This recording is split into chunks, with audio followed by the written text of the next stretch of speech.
This is my true story. I worked my whole life to raise my daughters, thinking in my old age I would be treated with love.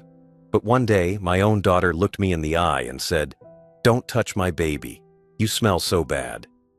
Those words cut me deeper than any wound. I had sacrificed everything for her, and in return, she gave me humiliation. But what she didn't know was that I still controlled everything she thought she would one day own. And you won't believe what I did next. Before that, tell me where you're watching from and what time it is right now. And please subscribe so my story can reach more people. I spent my whole life working, and I mean working hard, to give my daughters a better life than I ever had. I came from nothing. My own father had nothing to give me, and when I was young, I promised myself that my children would never feel that same hunger or fear. For decades, I woke up before sunrise and went to the factory, breaking my back day after day, saving every penny I could. I paid for their school fees, even when it meant I had to eat less. I paid for their clothes, their books, their trips. I watched them grow, and it made every sacrifice worth it. When they were older, I paid for their college. I didn't just give them shelter, I gave them opportunity. I wanted them to walk into classrooms with their heads high, never feeling ashamed of where they came from. I worked nights too, just to cover tuition. I remember falling asleep on buses, my hands rough from work, but smiling because I knew my daughters were building futures. That was my devotion, to give them what I never had, and to make sure they never had to beg or bow. When they married, I was there. I helped with the weddings, I helped with the homes, I even helped buy furniture. Every milestone in their lives carried a piece of me. Their dresses, their photographs, the very roofs over their heads. My hands and my sweat were behind it all. When one of them struggled to pay bills, I stepped in. When the other wanted to move to a bigger place, I stepped in again. My devotion did not stop when they grew older. It only grew stronger. And when the first one told me she was going to be a mother, I cried tears of joy. Becoming a grandfather was the dream I had carried inside my chest for years. I imagined holding that baby in my arms, feeling its little hands, hearing its little breaths. I imagined rocking the child to sleep, telling stories, passing on pieces of myself. That baby was not just my daughter's child. It was my chance to love again, my chance to live again. I bought clothes, tiny ones, long before the birth. I bought toys. I even carved a wooden rattle by hand, just like my father had once carved for me. Every day I thought of that baby. Every day I dreamed of the moment I would finally hold it. Through all this, my devotion never wavered. Even when I was old and my body was weak, I still found ways to give. I gave money when I should have been saving. I gave time when I should have been resting. I gave love when I had little left to spare. I never once thought of myself. My whole life was about them. My whole identity was built on being their father, their provider, their protector. I thought this love would come back to me in my final years. I thought they would see the years of labor, the nights of hunger, the countless sacrifices. I thought they would look at me and feel pride, respect, gratitude. I thought my daughter, holding her baby, would look at me and remember the man who carried her, fed her, clothed her. But devotion, I learned, does not guarantee love in return. Sometimes devotion only feeds arrogance. Sometimes it makes people believe they deserve everything without giving anything back. I was blind to that truth for too long. I kept telling myself, they are my daughters. Blood will never turn against me. I kept believing my devotion had meaning. But deep down, the cracks had already started. My devotion was never seen as sacrifice. It was seen as duty. To them, it was never love freely given. It was something I owed, and they believed it would never end. That was my devotion, endless, complete, and given without question. But devotion can become a weapon when it is met with cruelty. And I was about to learn that in the hardest way. It began slowly, almost too quietly to notice at first. After my daughter got married, her warmth toward me started to fade. At the beginning, I told myself it was normal. She was starting her new life, she was busy, she had her own family now. I gave her space, thinking it would bring us closer later. But instead of closeness, I felt distance. The phone calls that used to come often started to disappear. Where once she called just to ask how I was, now days and weeks went by with silence. If I dialed her number, sometimes she answered, sometimes she didn't. And when she did answer, her tone felt rushed, distracted, like my voice was an interruption to her day. She would cut the calls short, saying she was busy, saying the baby was crying, saying she had things to do. I would hang up the phone and sit in my chair, staring at the wall, feeling like I had become nothing more than a burden, even through a telephone line. Visits became awkward too. When I stopped by her home, she no longer welcomed me with a smile. Instead, her words carried a weight, as though my presence was an inconvenience. I could see it in her eyes, the way she sighed when I sat down, the way she avoided asking me if I wanted tea or food. I used to be the man she ran to, the man she trusted, the man she leaned on. Now I felt like an outsider, unwelcome in the very home I had helped her build. The little things hurt the most. When I tried to talk, she often cut me off mid-sentence. Stories from my past, stories about her childhood, about her late mother, things I thought she would cherish, were met with rolled eyes. Sometimes she said, "Dad, that's boring. We've heard it before." And her children, my grandchildren, began to mimic her tone. They laughed when I spoke slowly. They whispered to each other when I told them about the old days. I sat there, still smiling on the outside, but inside, my heart cracked each time. Her kindness disappeared bit by bit, like water slipping through my fingers. She began complaining about me in small ways, about how much space I used, about how often I asked for medicine, about how much food I ate. The daughter who once sat in my lap and begged me for one more bedtime story now sighed when I asked if there was bread left in the kitchen. I thought, she is tired, she is stressed, she is a mother now. I excused her behavior, telling myself it was just the weight of responsibility. But with each visit, each word, each look, the coldness grew. It was like a slow winter creeping into my life, freezing the warmth I once knew. And though my devotion had not changed, hers had. I ignored the sting at first, convincing myself love would return if I was patient. But deep down, I began to feel something I never thought I would feel from my own blood. Distance, rejection, and disrespect. That was the first sign. Small, sharp, but undeniable. My daughter no longer saw me as her father, the man who gave her everything. She began to see me as an old man, an inconvenience, someone who did not belong. And though I stayed quiet, though I swallowed the hurt, I knew in my heart that something was breaking between us, something that might never be fixed. The day I will never forget came on what should have been one of the happiest days of my life.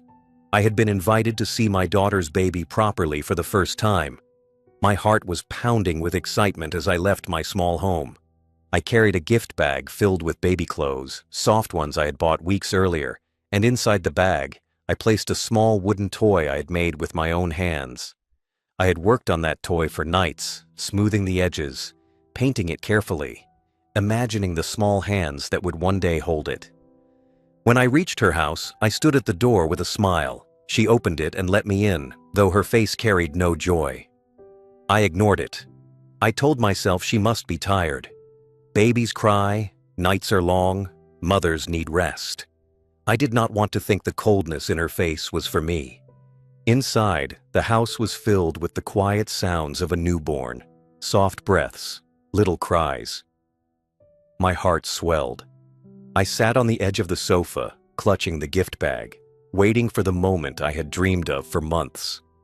She came into the room holding her baby. My eyes filled with tears. That was my grandchild, my blood, the next part of me living in this world. I reached out my arms slowly, carefully, with all the gentleness of an old man who had held babies before, who knew the fragile weight of new life. But instead of stepping forward, she stepped back. She pulled the baby closer to her chest, her eyes hard, her lips twisted in disgust. Then she said the words that cut through me like a knife.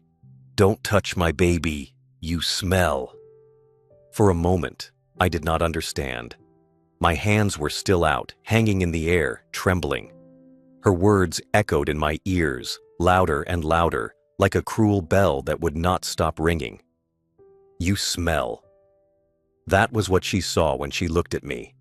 Not her father, not the man who gave her life, who carried her through hunger, who bought her wedding dress, who built her home. Just an old man with a smell. The room went silent. Even her husband froze. He did not defend me. He did not say a word. He just looked away, his face blank, as if he agreed but did not want to speak it aloud. My gift bag slipped slightly from my lap, and I quickly placed it on the table before it fell. The clothes, the toy, the love inside that bag suddenly felt useless. I sat back, my arms heavy, my chest hollow. My daughter turned away from me and began rocking her baby, pretending I was no longer there. The world around me blurred. My pride, my devotion, my joy at becoming a grandfather shattered in one breath, in one sentence. I had dreamed of this day, and instead, I was humiliated. I looked around the room, the home I had helped pay for, the furniture I had helped buy, and I felt like a stranger inside it. I said nothing. My throat was tight, my voice trapped. If I had tried to speak, I would have broken. So instead, I stayed silent. I stood slowly, left the gift bag on the table, and walked toward the door. My steps were heavy, but I kept my back straight. I would not let her see me bend. I opened the door quietly, stepped outside, and left the house without a goodbye. Inside, I was crumbling. Her words kept replaying in my head. "Don't touch my baby. You smell." They echoed with every step I took toward my car. That day, I realized my daughter no longer saw me as her father. She saw me as a burden, an embarrassment, someone unworthy even of holding her child.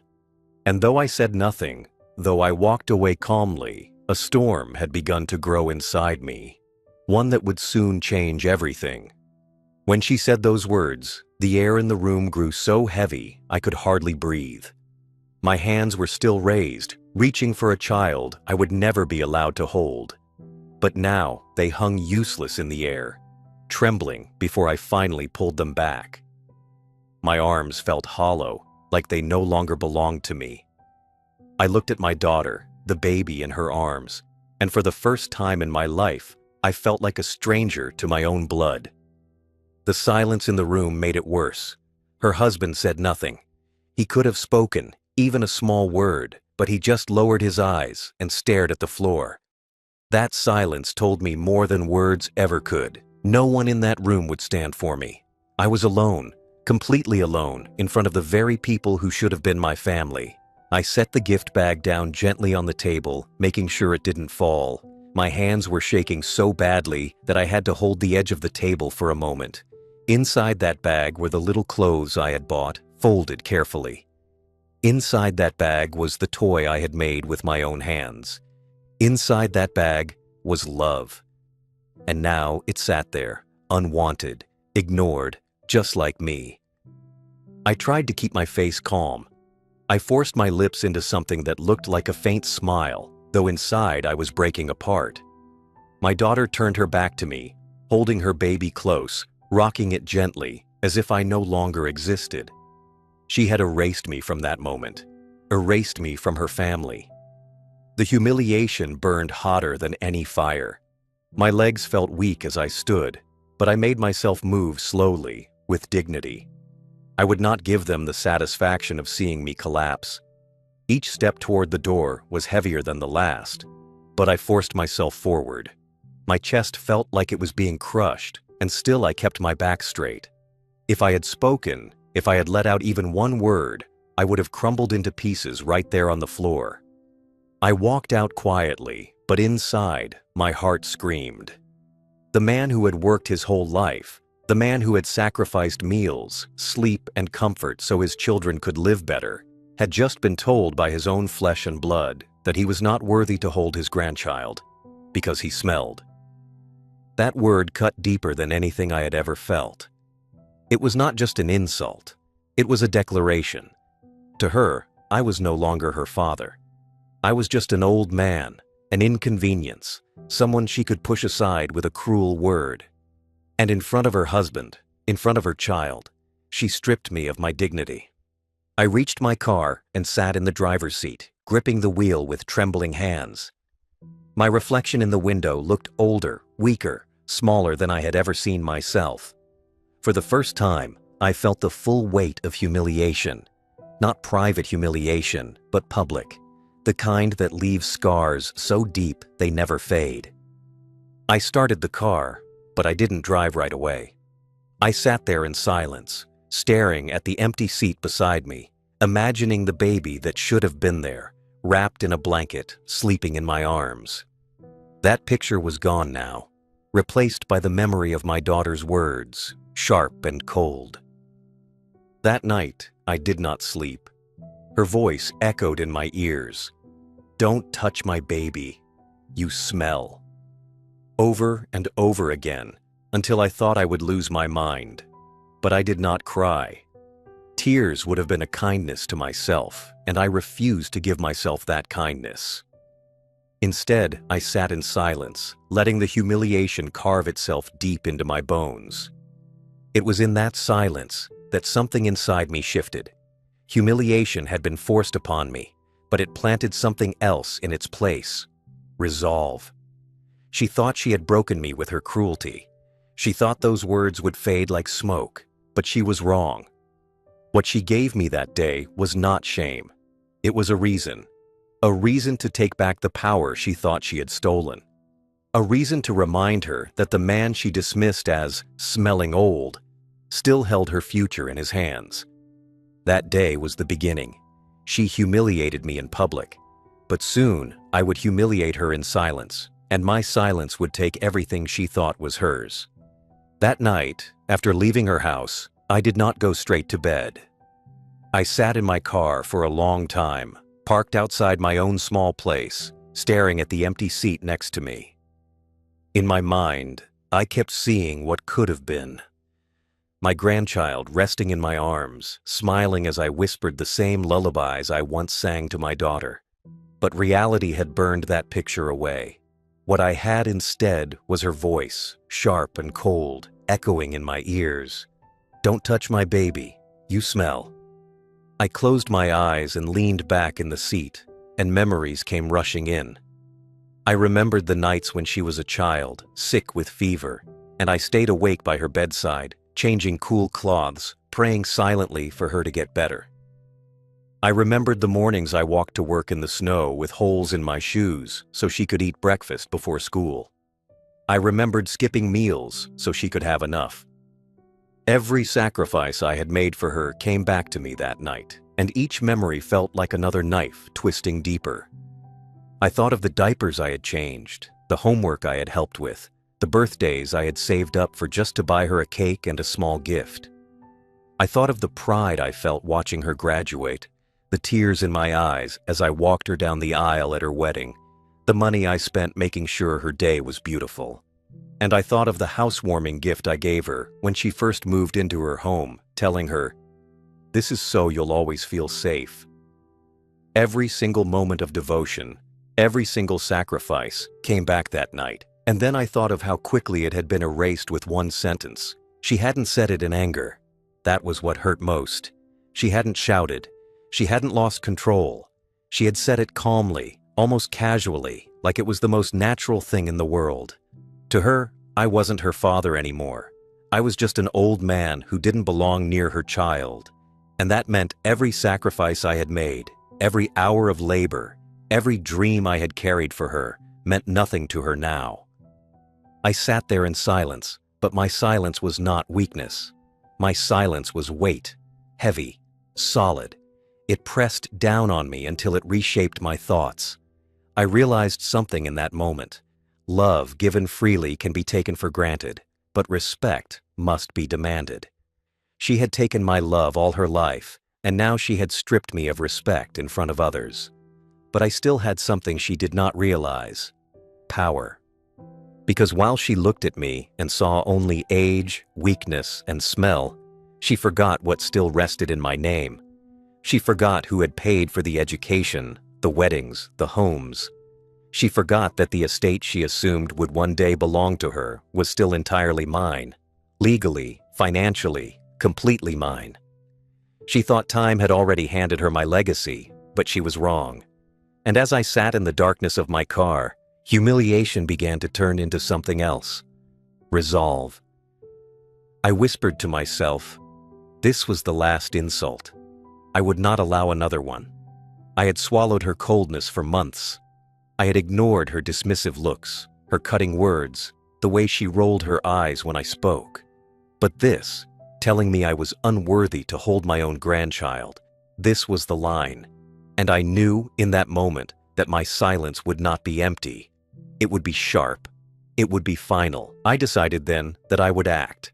Not with anger, not with shouting, not with violence. I would act with paper, with signatures, with silence. I would act in the way that would hurt her most, not by raising my voice, but by removing her from the future she assumed was hers. That night, I did not cry. I did not rage. I sat still, quiet, calm, and certain. She had taken my dignity in front of her family, but I would take something far greater from her. The very legacy she thought was guaranteed. My reflection in the car window no longer looked weak. It looked resolved. And in that silence, in that reflection, I finally understood something. Sometimes, revenge is not about loud acts or sharp words. Sometimes revenge is as simple as a signature, as quiet as walking away, as permanent as erasing a name from a will. For years, I had worked, saved, and built piece by piece what would one day be called my estate. It was not given to me. I earned it with sweat, long hours, and sacrifices that stripped years from my life. Every dollar was a dollar I bled for. And because I had always been a father first, I put everything in order so my daughters would never struggle the way I had struggled. I had land, savings, investments, and a home. Altogether, it was worth about $1.2 million. That was not just money to me. It was my life's work. It was the proof that all those years of pain had meant something. It was supposed to be my gift to my children, the final way of saying, I loved you with everything I had. In my will, my older daughter, the one who humiliated me, was listed as the primary heir. She would have received the bulk of the estate, the house, the money, the securities. Her sister was also included, but in smaller portions. I thought that was fair at the time. After all, the older daughter had children, a family to take care of. I assumed she would need more.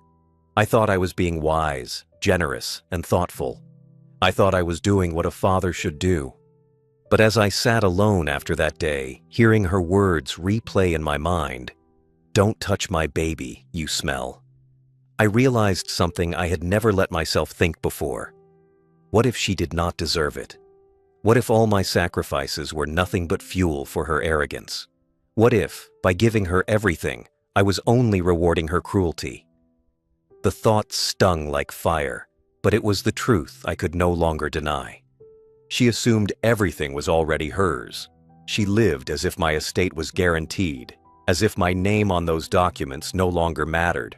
In her mind, time had already delivered my legacy into her hands. She boasted about it casually at family dinners, saying things like, "When Dad passes, this will be ours." I used to smile and stay quiet, never correcting her, but now I saw those words for what they really were: entitlement, greed, and a lack of respect. She believed she owned me already, body and soul. But she had forgotten the most important detail. Legally, everything was still mine. Every asset, every account, every piece of land and property. It was all under my name, under my control. A will is not a gift until the day comes, and until that day, I had the right to change it. That power, that quiet truth, was the only thing she had overlooked. She looked at me and saw weakness, age, and uselessness. But what she didn't see was the weight of the pen I still carried. A single signature could erase her name completely. And so, as I sat reflecting on my humiliation, I realized I did not have to raise my voice or beg for her respect. I did not have to argue, fight, or try to explain myself to someone who had already decided I was beneath her. No, I had something much stronger than words. I had control. She thought my devotion made me powerless, but it was my devotion that built the very wealth she took for granted, and it was still mine to take back. That night, I decided the estate would no longer be hers. She had chosen to strip me of my dignity in front of her family, so I would strip her of the future she thought belonged to her. Her sister, the one who still respected me, who still welcomed me with warmth, would be the one to inherit. My estate, my legacy, my life's work would go into hands that valued it. My older daughter would get nothing, not a house, not a dollar, not even a piece of furniture. The more I thought about it, the calmer I became. The decision was not born out of rage. It was not a sudden act of anger. It was cold, steady, and clear. It was justice. My estate was never a promise. It was a gift. And gifts are given to those who show respect, not to those who spit cruelty into the face of the giver. That realization gave me strength I had not felt in years. For the first time in a long time, I felt in control. She thought her words had crushed me. But in truth, they had awakened something she had forgotten. I was still her father, and I still held the power to decide her future. And with that power, I would do what she never expected. I would erase her completely. The next morning, I woke with no hesitation. I had not slept much, but my decision was clear. The first thing I did after making my tea was pick up the phone and call my lawyer. He had been with me for years, helping me manage small matters with my estate, updating documents when needed, advising me on taxes and property. When he answered, his voice calm as always, I simply said, "I need to change my will. Today." He paused for a second, maybe surprised by the urgency, but then said, "Come in at noon. Bring your papers." That was all I needed to hear. I gathered my documents carefully. The deeds, the bank statements, the insurance papers, the old will. Every page reminded me of the years of labor that built those numbers, those signatures, that wealth. I placed them in a folder, slid it into a worn leather briefcase I had carried for decades, and sat by the window until it was time to leave. The morning light streamed in, and for once I felt no heaviness, only resolve. At noon, I walked into the lawyer's office. The waiting room was quiet, the hum of a ceiling fan above me, the smell of coffee faint in the air. My lawyer came out, shook my hand, and led me into his office. We sat across from each other, a large wooden desk between us, the same desk where I had once signed the first draft of my will years ago. Back then, I had written her name proudly at the top, believing she would honor me. Now, I was here to erase it. "I want to make a change," I told him. "Remove my older daughter's name completely. She gets nothing." His eyebrows lifted slightly. "Are you sure?" he asked. His voice was steady, but I could hear the weight in the question. Changing a will is not something taken lightly. It is final, binding. He wanted me to be certain. I looked him in the eye and said, "Yes, I am sure. Give everything to her sister instead. The house, the money, the properties. She has treated me with respect. She deserves it. The other one does not." He studied me for a moment, then nodded. "All right, we can do that today." He pulled out fresh papers, set them on the desk, and began writing. I watched as he crossed out the old names and filled in the new ones. With each stroke of his pen, I felt lighter. It was as if the burden I had carried since that night at her house was slowly being lifted, one line at a time. When the new will was complete, he slid it across the desk to me. "Read it carefully," he said. I read every word. Her name was gone. The estate, all $1.2 million of it, now belonged to her sister. My signature would make it law. I held the pen for a long moment, thinking of everything that had brought me here. The sacrifices, the humiliation, the betrayal. Then I pressed the pen to the paper and signed. The sound of my pen scratching across the page felt like thunder in my ears. It was not just ink. It was justice. It was dignity. It was the act of a man who had been humiliated but refused to die with that humiliation still burning inside him. When I set the pen down, I felt peace wash over me. My lawyer looked at me again. Once I file this, it is final. She cannot contest it unless she proves coercion or incapacity. Do you want me to notify her? I shook my head. Let her find out later. Let her believe she still has it all, until the day she realizes she has nothing. We both sat in silence for a moment. Then I gathered my papers, shook his hand, and walked out of the office. The sun was brighter that afternoon, the air lighter. For the first time in years, my steps felt strong. I was no longer walking as a humiliated old man. I was walking as someone who had taken back control. Outside, people passed me on the street, going about their lives, not knowing that a great weight had just shifted in mine. They did not know that I had just erased a name and written a new one, that I had just decided the fate of those who thought they could laugh at me, insult me, dismiss me. But I knew, and that was enough. As I walked home, I carried no anger, only calm. My daughter thought she had the last word with her cruelty, but the truth was, I had the last word, written in legal ink, sealed with my signature. After leaving the lawyer's office, I returned home with a calmness that surprised even me. I had just erased my daughter's name from my will, and yet I did not feel anger boiling inside me.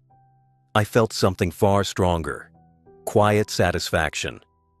The papers were signed, sealed, and protected. The ink was dry, and her future, the one she assumed was secured, had shifted without her knowing. And the beauty of it all was that I would not say a single word. Silence, I realized, would be my sharpest weapon. When I saw her at the next family gathering, she was the same as always. She sat proudly at the table, laughing too loudly, bragging about her child, dropping small hints about how, one day, all this will be mine. Her words were coated in arrogance, her tone dripping with entitlement. She looked at her sister with superiority, as though she had already won the prize, as though the estate was hers by birthright. I sat there quietly, nodding occasionally, keeping my face calm. Inside, though, I smiled a secret smile. She had no idea that with one pen stroke, I had taken it all away from her. Her arrogance grew with each passing day. She spoke about renovating the house she thought she would inherit, about selling the land to pay off debts, about how her children would live comfortably thanks to me.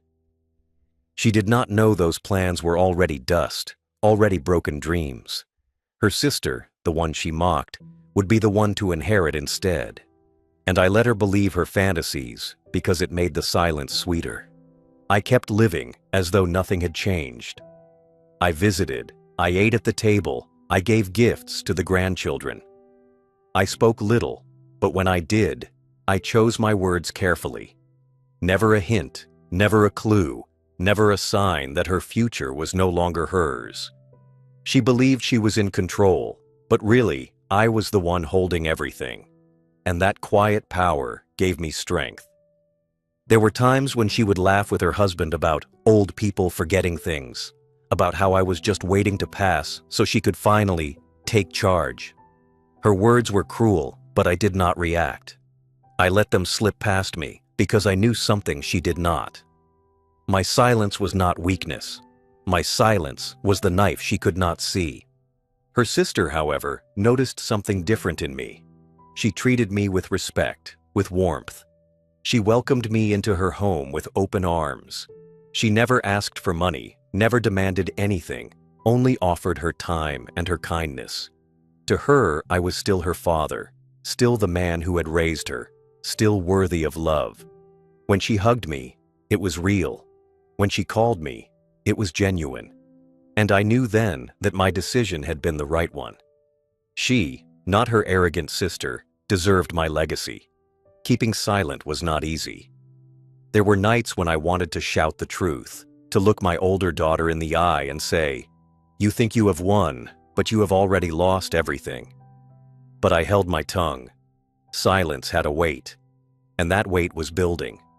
I knew that when the day came, when she finally discovered the truth, the silence would crash over her like a storm. And that would be worth more than any argument, any confrontation. So I smiled at dinners. I handed out gifts. I played with the children. I acted like the quiet old man she thought I was. All the while, I carried the knowledge of what I had done. My silence was not empty. It was heavy. It was filled with justice. And in that silence, I found peace. She could say what she wanted. She could laugh, roll her eyes, dismiss me, even humiliate me again.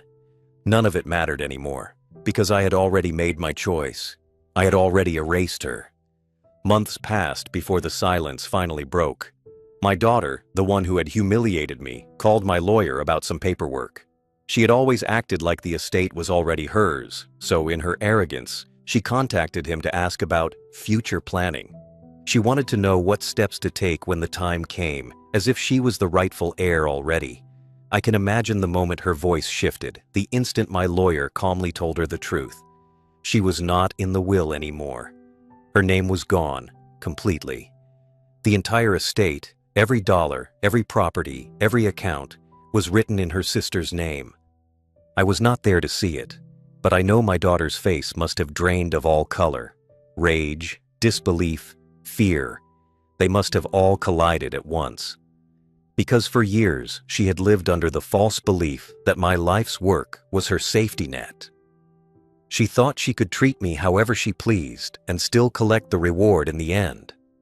But now, in one phone call, her empire of entitlement crumbled. She had nothing. It did not take long for her to call me.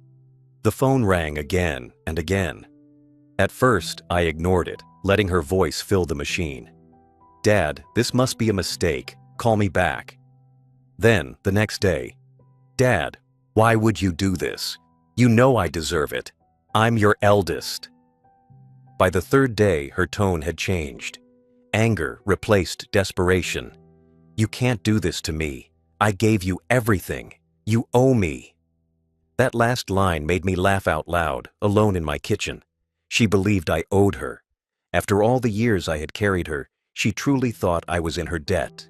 When I finally answered, I did not shout.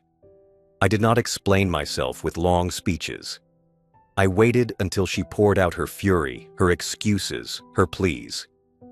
And when she was out of breath, I spoke calmly. "You told me not to touch your child because I smell, remember?" There was silence on the line. I continued, "Now you will not touch my legacy. Ever." Before she could respond, I ended the call. That was the last conversation we had. Her husband tried calling too, even sending messages dripping with false politeness. But the will was legal, airtight, and final. There was nothing they could do. They visited the lawyer's office in person, demanded meetings, shouted in frustration. But the document stood firm. Her sister's name was written in black and white. Mine was the signature at the bottom. Their arrogance had no power against the law. From that day on, my daughter's voice became quieter. No more boasting at family dinners. No more remarks about when I pass. She avoided me, avoided gatherings, avoided even looking at me when we crossed paths. The humiliation she had once thrown on me now rested on her shoulders. She was the daughter who lost everything because she could not offer respect. The family whispered about it, and every whisper cut her deeper. I carried no joy in destroying her pride, but I carried no regret either. She had crossed a line that could not be uncrossed. Love had not been enough for her. Kindness had not been enough. Sacrifice had not been enough. Only silence, only action, only the cold truth of being erased could teach her the lesson she refused to learn. And I made sure that lesson would last forever. These days, my life feels quiet, but it is a quiet that brings peace instead of pain. I spend most weekends with my younger daughter, the one who still treats me with kindness, the one whose arms are always open when I arrive at her home. When I step through her door, she does not look at me with annoyance or shame. She smiles, she hugs me, She makes me feel wanted. Her children run up to me with joy, climbing onto my lap, asking me to tell them stories.